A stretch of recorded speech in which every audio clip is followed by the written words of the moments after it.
তো গাইস আমাদের এখন নদীর মাঝখানে ছেড়ে দিয়েছে, দুই সাইডে কিছুই দেখা যাচ্ছে না, শুধু আমরা মাঝখানে, জলের মাঝখানে। তো মনে হচ্ছে নৌকাটা খারাপ হয়ে গেছে, বাড়ি ফিরতে পারবো না। তো দেখো নৌকাটা মাঝখানে খারাপ হয়ে গেছে, তো জানি না আজকে বাড়ি ফিরতে পারবো নাকি।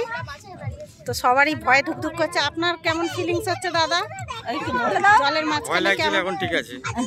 ও আচ্ছা, ধারে ভয় লাগছিল, কিন্তু মাঝখানে এসে ভয়টা কেটে গেছে। মানে কিরকম ভয় আমি বুঝতে পারছি না।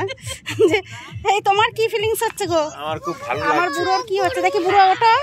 আমার কিচ্ছু ফিলিংস হয় না। হ্যাঁ এই যে আমার বুড়ো উঠেছে, ঘুমাচ্ছিলাম, উঠতে তো নৌকা কাঁপছে। ওর মধ্যে গুলে মাছ আছে অনেক।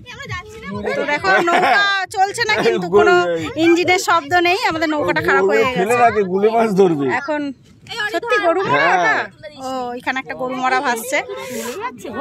কোনটা? হ্যাঁ সরে সরে চলে যাচ্ছে তো, ওটা জলের নিচে চেন দিয়ে বাঁধা আছে। তো স্নেহা তোর কি ভয় লাগছে?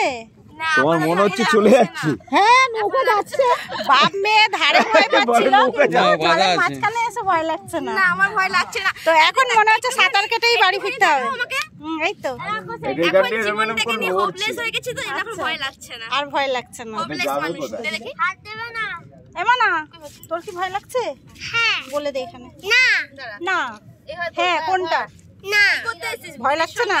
না এটা একটু করে হালকা ক্যামেরাম্যান এই পাশে বাবা চলেছে। দিদি তুমি সাঁতার কাটতে পারো? হ্যাঁ পারো তো, ঠিক আছে আমিও পারি। তুমি পারো?